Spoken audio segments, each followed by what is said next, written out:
Sur cette affiche est imprimé le visage de celui qui est considéré comme le premier commandant de troupes de l'UDPS, le docteur Adrien Pongo Kunda. Décédé à l'âge de 90 ans, le tout premier secrétaire général de l'Union pour la démocratie et le progrès social a été inhumé ce lundi après des hommages dignes d'un combattant lui rendus par ses familles biologiques, politiques et professionnelles. Comme un symbole de reconnaissance, le président de la République et chef de l'État Félix-Antoine Tshisekedi, accompagné de son épouse, s'est incliné devant la dépouille du défunt avant de réconforter la veuve et les orphelins Pongo.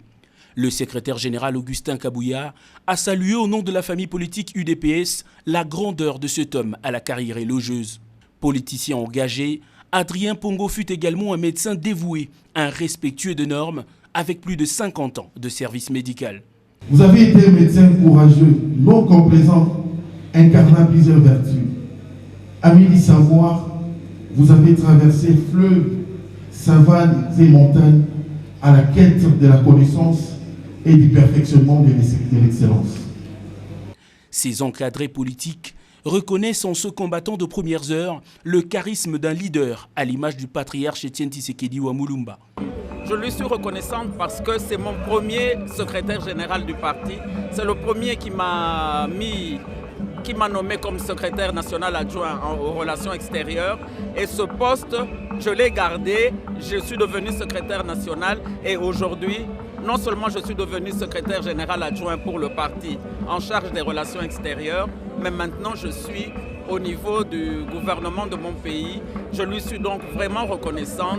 Le chef de l'État Félix-Antoine Tshisekedi a couché quelques mots dans le livre de condoléances, une façon d'immortaliser son témoignage sur ce grand homme. Après la prière entonnée par le pasteur Marcel Tunassi, le docteur Adrien Pongo Kunda, premier secrétaire général de l'UDPS, a été conduit en sa dernière demeure par ceux qui l'ont connu, l'ont approché et l'ont apprécié, au nombre desquels le couple présidentiel.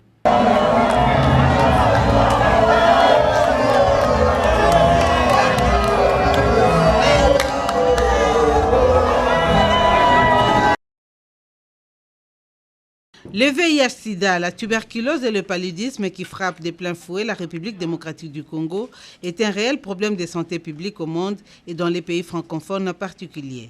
Ces maladies sont les principales causes du décès au monde. Pour l'élimination de ces pandémies d'ici 2030, le réseau des parlementaires de lutte contre le VIH-Sida, la tuberculose et le paludisme de l'Assemblée parlementaire de la francophonie impliquée dans la lutte a choisi la République démocratique du Congo, le plus grand pays francophone au monde, pour abriter sa réunion après les assises des Rabat. La présidente de l'Assemblée nationale, l'honorable Janine Mabunda Lioko, a ouvert ses assises en présence du président du Sénat, l'honorable Alexis Thambou Mwamba.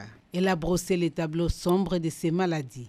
Plus de 35 millions de personnes sont mortes d'affections associées au sida, alors que près de 37 millions vivent actuellement avec le VIH à travers le monde. Plus d'1,3 million de personnes ont perdu la vie des suites de la tuberculose en 2016, ce qui fait d'elle la maladie infectieuse la plus meurtrière au monde. En 2016, près de 70% des décès dus au paludisme concernent les enfants de moins de 5 ans. Le président de ces réseaux, Didier Berberat, a salué ses efforts de la RDC dans la lutte contre ces maladies et a réitéré le soutien du réseau. Il a toutefois relevé que cette réunion est un cadre d'échange, d'informations et d'expériences sur les plaidoyers et la sensibilisation de la population dans la lutte contre ces maladies. Il a souligné par ailleurs que le Parlement doit user de sa mission législative budgétaire et des contrôles des engagements du pays pour vaincre ces fléaux.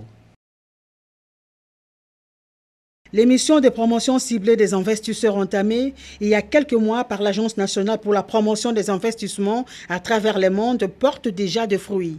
Depuis ce lundi, une délégation d'hommes d'affaires polonais séjourne à Kinshasa pour une mission de prospection. Accompagnée par la chargée d'affaires de l'ambassade de la RDC en Pologne, la délégation a été conduite auprès de la vice-première ministre, ministre du Plan, Élisée Mounembwe. Sous sa supervision, un mémorandum d'attente a été signé entre la NAPI et la Chambre de commerce polonaise. Un document qui va faciliter les échanges commerciaux entre les deux pays et permettre ainsi aux entreprises polonaises de s'installer en RDC. La vice-première ministre, ministre du Plan, Élisée Mounembwe, a rassuré ses investisseurs de la volonté du pays à sécuriser leur investissement. Un forum est prévu ce mardi, rencontre à laquelle prendront part les investisseurs congolais du secteur privé et de la délégation polonaise. Nous venons de signer un protocole d'accord qui va en fait permettre des échanges, non seulement d'informations, qui va permettre des échanges de différentes opportunités d'investissement, qui va permettre des échanges de différents investisseurs,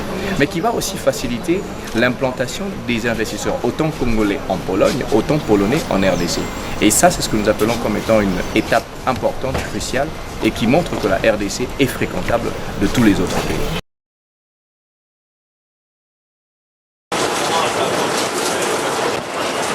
Le chemin de fer Kinshasa-Matadi est pour la société commerciale de transport et de port le pivot central de sa mission sociale et économique. Comme l'a dit un jour Stanley, sans chemin de fer, le Congo ne vaut pas un penny. La SCTP est en train de vivre la relance des activités. Et cette relance a été rendue possible suite à l'impulsion du chef de l'État, Félix Antoine Tshisekedi. Je l'ai toujours répété, avec l'accompagnement de l'ensemble du gouvernement. Toute la production à l'intérieur de la République démocratique du Congo, nous le savons, ne peut être acheminée pour l'exportation sans passer par ce tronçon le plus sûr, le chemin de fer. Mais dans quel état se trouve-t-il aujourd'hui? Le directeur général de la Société commerciale de transport et de port a voulu avoir le cœur net. Par drésine, Dodelaya a parcouru ce tronçon de Kinshasa à Matadi, avec escale à Kasangulu, Kisantu, Kiazikolo, Lufutoto et Kimpese. Il a fait le constat suivant. La voie est praticable sur ces 365 km, mais plusieurs obstacles occasionnent le ralentissement. Cependant, le numéro 1 de cette entreprise estime qu'il existe bel et bien de solutions pour permettre aux locomotives d'atteindre la vitesse commerciale. Le tronçon où il y a beaucoup de ralentissements, c'est entre Kinshasa et Madimba. C'est là que nous devons travailler fort. Au-delà, il y a certes des ralentissements, mais le secteur le plus important sur lequel nous devons nous attaquer, c'est ce secteur-là, de Kinshasa à Madimba. En ce qui concerne les constructions anarchiques érigées le long du chemin de fer, le directeur général a émis certains vœux à l'endroit de la population et du gouvernement. J'ai vu sur cette voie, particulièrement Matete, Lemba par là, Limité, des gens qui ont des marchés sur la voie ferrée, madame. Des maisons qui donnent leur porte de sortie, c'est sur la voie ferrée, madame. Donc il y a des maisons qui ont comme balcon la voie ferrée. En tout état des causes, les passagers interrogés ont donné les motifs du choix qu'ils ont porté sur ce moyen de déplacement. Il est préférable de voyager dans les trains que dans le bus. Nous sommes très à l'aise, nous mangeons à notre aise, nous circulons. Je viens de Kimpese avec mon fils, je suis très ému. Je voyageais dans de bonnes conditions dans le train. Le chemin de fer Kinshasa-Matadi est une épine dorsale dans le transport de la production de la République démocratique du Congo. Il est donc impérieux qu'il soit entretenu en permanence pour que la sécurité des transports des personnes et de leurs biens soit garantie.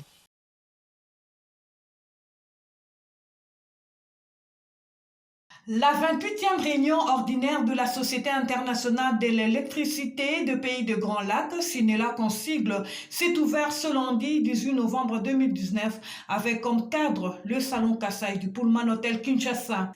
La Sinelac, sous la houlette de la CPGL à travers ses assises, tient à assurer la sécurité dans l'alimentation électrique à travers les 3 pays membres dans la République démocratique du Congo afin de permettre l'accès aux populations à l'électricité sans discrimination pour l'amélioration des conditions de vie de la population.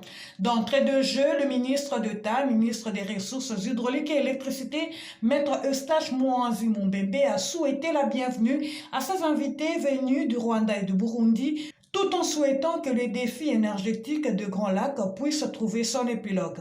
Nous sommes conscients que la situation de la centrale hydroélectrique communautaire de Ruzizi 2 mérite de notre part une attention particulière au regard de son importance. C'est pour cela que la réhabilitation de cette centrale devient plus qu'une nécessité et tous les efforts doivent être mis en œuvre pour que celle-ci se fasse dans le meilleur délai. De son côté, le ministre burundais de l'énergie et président en exercice de l'Assemblée générale de la Sinelac, comme Manirakiza, a ouvert le bal par le soutien d'un aboutissement heureux de ces travaux. Pour qu'au terme de cette réunion ordinaire, des décisions urgentes puissent être prises afin que les travaux de réhabilitation complète de la centrale hydroélectrique de Ruzizi 2 puissent commencer dans les plus brefs délais sous peine de voir l'arrêt de fonctionnement de notre centrale. C'est par ces mots que nous déclarons ouverts les travaux de la 28e réunion ordinaire de l'Assemblée générale de la Sinelac. S'en est suivi plusieurs présentations, entre autres l'examen du niveau d'exécution des décisions de la dernière réunion de l'Assemblée générale de 2018, du rapport du conseil d'administration et du collège des commissions, et enfin l'état de la centrale Ruzizi 2 qui affiche une image terne et qui nécessite des interventions urgentes quant à sa réhabilitation. One+One, un cadre de concertation qui regroupe plusieurs partenaires, dont la plupart ceux des agences du système des Nations Unies pour accompagner le gouvernement par les truchements du ministère du Genre, Enfants et Familles dans l'avancement de l'agenda genre. En prévision de la première réunion formelle du groupe thématique genre qui va se tenir mardi 19 novembre 2019, les membres de cette structure se sont retrouvés autour de la ministre d'État, ministre du Genre, Enfants et Familles, Béatrice Loméa-Tilité, pour relancer la coordination et les dialogues au niveau politique sur les questions de l'égalité du genre en République démocratique du Congo. Occasion pour la patronne du genre de présenter l'ébauche qui devra en principe faire l'objet de cette rencontre et dévoiler quelques avancées réalisées par le gouvernement dans la lutte contre les violences sexuelles basées sur le genre. Nous sommes en train d'élaborer les projets nationaux, la stratégie du pays. Ça sera un document sur lequel toutes les interventions des partenaires vont s'aligner.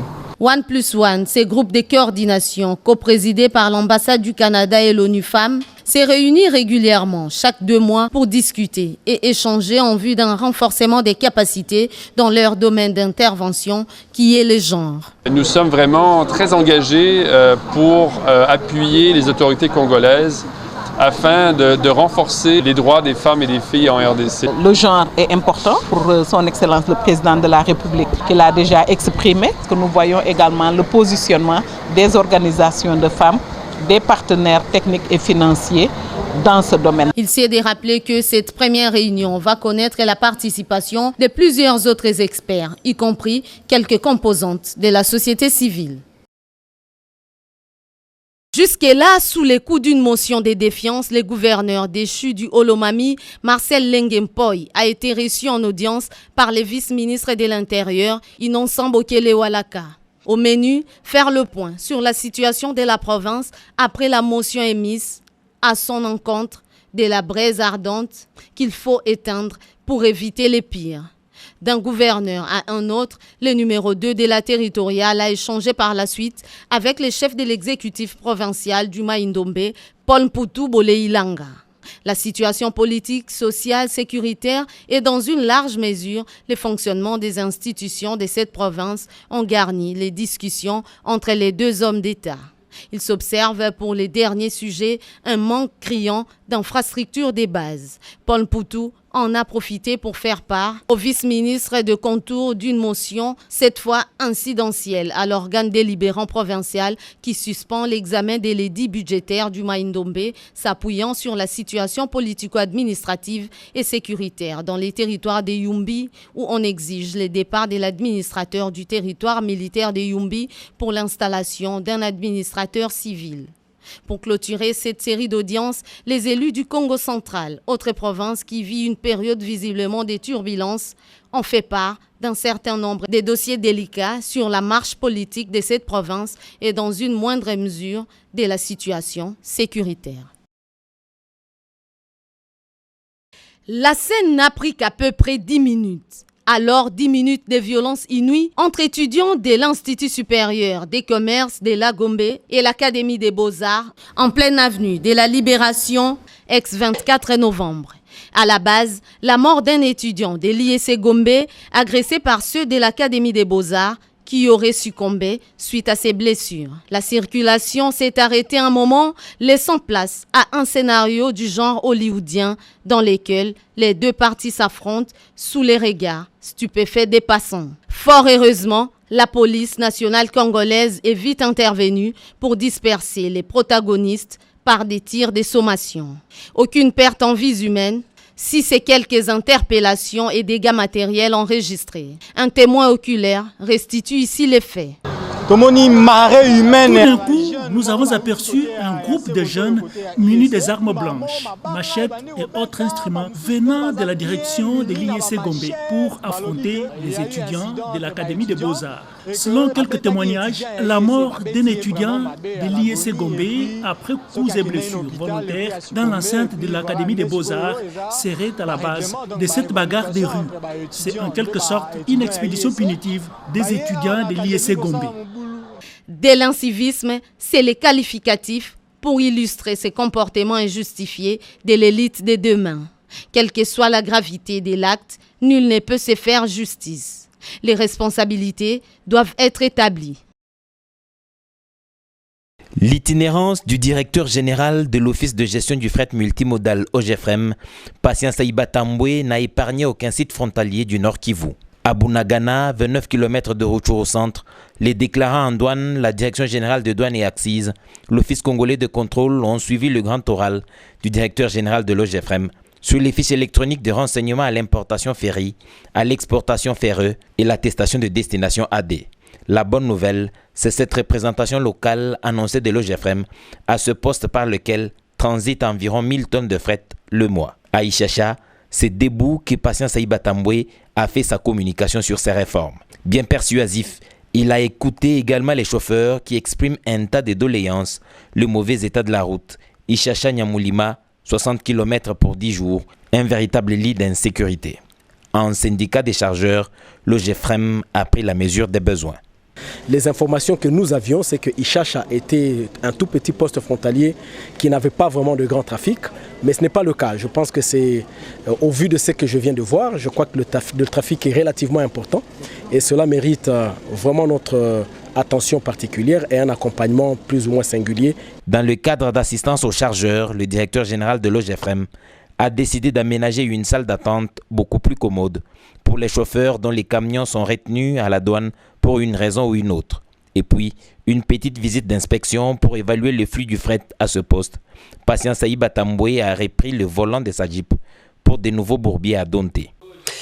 L'invité du journal de ce soir, Jean Robin, responsable du recrutement international au sein de l'Université catholique de l'Ouest à Angers en France. Avec lui, nous allons parler d'un programme intéressant sur le recrutement international des étudiants. Bonsoir Jean Robin. Bonsoir monsieur, enchanté. Parlez-nous un peu brièvement du recrutement des étudiants en Afrique. Quelles sont les conditions, mieux les critères de sélection ? Eh bien, c'est une très bonne question. Le recrutement international des étudiants, ça consiste à venir dans un pays, repérer les étudiants qui ont un projet de mobilité internationale, c'est-à-dire qui aimeraient faire leurs études à l'étranger, en quelque sorte, et leur proposer de venir dans notre université, par exemple, pour faire une licence ou un master, comme le font, un chiffre important, près de 5 millions de jeunes dans le monde chaque année. Et comment s'est fait la prise en charge dans la pratique ? Les critères académiques dépendent des programmes qu'on choisit, évidemment. On n'a pas le même critère si on rentre en fac des sciences ou en fac des humanités. En revanche, au Congo-Brazzaville, comme dans beaucoup de pays du monde, lorsqu'on veut venir étudier en France, il faut passer par Campus France, aller sur la plateforme Études en France et faire un dossier pour pouvoir l'envoyer à l'université qu'on a choisie, qui va donner un avis pédagogique. Venons-en maintenant au salon pour étudiants que vous organisez ici à Kinshasa pour ce 20 novembre. Qui sont les invités? Pourquoi cette activité ici à Kinshasa? Le jeune qui vient étudier doit d'abord rencontrer notre représentant officiel qui est à côté de moi, Maître Claude Bafouafouaf, où on va réfléchir avec lui sur le montage financier, parce que pour venir en France, il faut payer le logement, la nourriture, les assurances, un peu de loisirs, il faut payer aussi l'université, ça a un coût, on peut trouver des bourses, on peut trouver un certain nombre de montages auxquels il faut réfléchir au préalable, et j'en profite pour dire que ce n'est pas réservé qu'aux riches, même des gens aux revenus modestes peuvent travailler un projet pour venir rejoindre notre université. Et les étudiants recrutés, ça serait pour une éventuelle embauche en France, certainement. Voilà, donc à la salle de conférence du ministère des Affaires étrangères, ce mercredi, donc 20 novembre, à partir de 9h du matin, nous accueillons tous les étudiants qui ont envie de réfléchir à un projet de mobilité pour venir rejoindre notre université, l'Université catholique de l'Ouest à Angers, à peu près à 400 km de Paris. Et nous organisons ce moment avec les parents qui voudront bien venir pour leur répondre à toutes les questions, leur expliquer comment on fait pour avoir un visa étudiant, comment il faut respecter la démarche Campus France, comment Maître Claude pourrait les aider à monter ce dossier, répondre aux questions les plus importantes comme les plus simples, par exemple mon enfant, où est-ce qu'il va loger ? Qui va s'occuper de lui quand il va arriver à l'aéroport? Eh bien, toutes ces questions, nous allons y répondre pour bien anticiper et préparer la venue de ces futurs étudiants pour la rentrée de 2020. J'en profite pour dire que nous avons déjà de nombreux étudiants congolais de Kinshasa qui sont déjà dans notre université, qui sont arrivés en septembre 2019 et qui vont très bien. Pour venir étudier dans une université en France, que ce soit chez nous ou ailleurs, c'est une démarche individuelle que vous devez présenter votre passeport, vos bulletins de notes, vos CV, votre lettre de motivation et expliquer clairement pourquoi vous voulez venir à l'Université catholique de l'Ouest pour faire par exemple une licence Infocom ou une licence en sciences, économie, gestion. Pourquoi vous voulez venir? Qu'est-ce que vous allez faire de ça? Et ce qui est très bien vraiment, c'est de pouvoir dire que à la fin de votre master, vous avez envie de revenir au Congo pour servir ce pays qui a besoin de ces jeunes diplômés. Et ça serait formidable. Alors, les jeunes qui sont diplômés et qui veulent faire une partie de leur expérience professionnelle en France, c'est possible d'ailleurs. J'en profite pour dire que le président Macron lui-même a dit que pour des jeunes qui auraient un master diplômés chez nous, il pourrait offrir des visas de 5 ans pour travailler à Paris ou ailleurs en France, pour avoir une expérience du travail avec les Européens et notamment en France, en vue peut-être de repartir ensuite dans le pays. Mais oui, il est possible de rester travailler en France, mais quand même, il faut être honnête, l'objectif de faire ses études en France, à terme, c'est quand même de revenir servir son pays. Merci Jean Robin d'avoir accepté notre invitation. Je rappelle que vous êtes responsable du recrutement international au sein de l'Université catholique de l'Ouest à Angers en France. Merci beaucoup. C'était un plaisir, merci à vous. Merci. La validation du projet portant création de l'Agence nationale de promotion des exportations, ANAPEX en sigle, et la modernisation de la foire internationale de Kinshasa ont fait l'objet de la communication du ministre du Commerce extérieur aux responsables administratifs de la structure nouvellement créée et au DG de la FICIN. Jean-Lucien Boussa a fait savoir la mission de l'ANAPEX qui consiste à promouvoir les exportations de tout le produit agricole, industriel, agro-industriel et artisanal d'origine congolaise, son expansion commerciale ainsi que l'intensification des échanges avec le pays partenaire. La FICIN, quant à elle, devra revenir à sa mission légale et traditionnelle, celle de présenter et vendre les potentialités congolaises aux partenaires publics et privés. D'ici peu, un appel d'offres sera lancé. La FICIN, c'est le miroir. C'est le miroir de notre pays en termes de désexportation. Aujourd'hui, nous sommes très contents d'entendre que le gouvernement a pris la décision de démoderniser la foire internationale de Kinshasa. Et pourquoi ne pas remettre dans la FICIN dans son état original? Tout le monde se bat tous les jours pour la modernisation des installations de la FICIN, en commençant par notre ministre de tutelle. Nous ne faisons que remercier le chef de l'État pour s'être impliqué dans ces dossiers. Relancer les secteurs des commerces extérieurs fait partie du pilier de ce ministère, lequel Jean-Lucien Boussa s'est lancé selon la vision et le programme du gouvernement Ilunga Ilukamba.